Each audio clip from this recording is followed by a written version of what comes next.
Hi friends, welcome to மண்வாசம் channel. இன்றைக்கி பார்த்தீங்கன்னா இந்த திருவாதிரை இலையை வச்சு ஊறுகாய் செய்ய போகிறோங்க. ரொம்ப மருத்துவ குணம் உள்ளது. இந்த இலையை வந்து நம்ம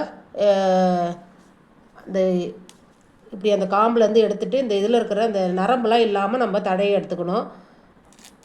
இது மாதிரி நீங்கள் கையால் அப்படி நகத்தால் அப்படி இன்னிங்கன்னா அந்த நரம்போட தழை மட்டும் வந்துடுங்க. அதனுடைய பூவுங்க இது திருவாதிரையுடைய பூவு. இந்த பூவு கூட நம்ம கஷாயம் வச்சு குடிக்கும்போது வயிற்றில் இருக்கிற புண்ணுலாம் சரியாயிடும்.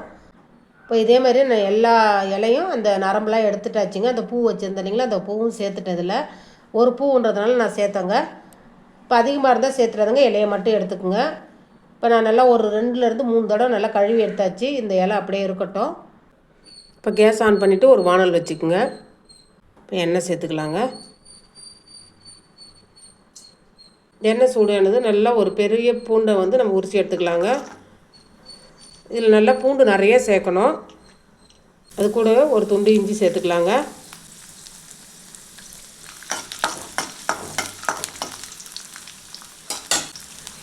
நான் ஒரு கைப்பிடி அளவுக்கு இலை எடுத்துக்கிறேங்க. அதுக்கு ஒரு நெல்லிக்காய் சைஸ் அளவுக்கு புளி சேர்த்தா போதும். இந்த எண்ணெயிலே அது நல்லா வதங்குற அளவுக்கு சேர்த்துக்கலாம்.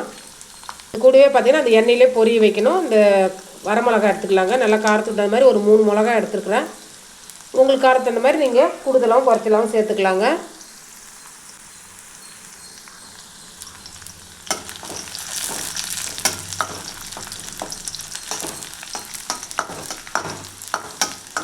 நல்லா அடுப்பை ஸ்லோவாக வச்சுட்டு அந்த பூண்டு வந்து பொன்னிறமாக ஆகிற அளவுக்கு நம்ம வதக்கிக்கணும். வதங்கும் போதே 1 டீஸ்பூன் அளவுக்கு முழு தனியாக சேர்த்துக்குங்க. 1 டீஸ்பூன் ஜீரகம் சேர்த்துக்கலாங்க. அதையும் சேர்த்துட்டு நல்லா வதக்கி விட்டுக்கலாம். இந்த ஜீரகமும் இந்த தனியாகவும் நல்லா செரிமானத்துக்கு தாங்க. அது சேர்க்கும்போது வாசனையும் நல்லாயிருக்கும். இப்போ இந்த டைமில் நம்ம எடுத்து வச்சுருக்கிற தழையை சேர்த்துக்கலாங்க.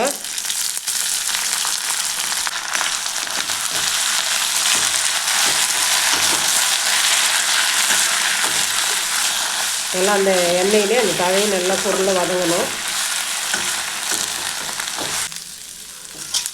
நல்லா இந்த அளவுக்கு தழை வந்து வதங்கணுங்க. இப்போ நம்ம கேஸ் ஆஃப் பண்ணிடலாம். நல்லா ஆறட்டங்க இது. இப்போ ஆறிடுதுங்க. இப்போ நம்ம மிக்சியில் போட்டு அரைச்சி எடுத்துக்கலாம். அரைக்கும் போது கொஞ்சம் தண்ணி சேர்த்து அரைச்சிக்குங்க.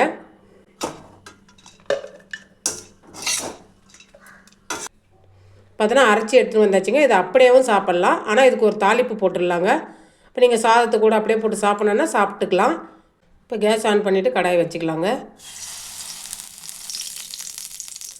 கொஞ்சமாக எண்ணெய் சேர்த்துக்கலாம். எண்ணெய் காய்ஞ்சதும் 1/4 டீஸ்பூன் கடுகு சேர்த்துக்கலாங்க. கடுகு நல்லா வெடிக்கும் போது நம்ம கொத்து கருவேப்பிலை சேர்த்துக்கலாம். அது கூடவே ஒரு 1/4 டீஸ்பூன் அளவுக்கு பெருங்காயத்தூள் சேர்த்துக்கலாங்க.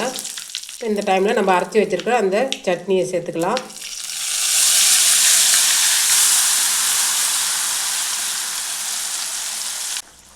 இப்போ இதுக்கு தேவையான உப்பு சேர்த்துக்கலாங்க. நம்ம அரைக்கும் போது உப்பு சேர்த்துக்கலாம். அவ்வளோதாங்க. அந்த எண்ணெய் போல் நல்லா இப்படி பரட்டி விட்டால் போதும். நம்ம தண்ணி சேர்த்தோம் இல்லைங்களா, அந்த தண்ணி கொஞ்சம் லைட்டாக வத்துற அளவுக்கு நம்ம சூடு பண்ணால் போதும்.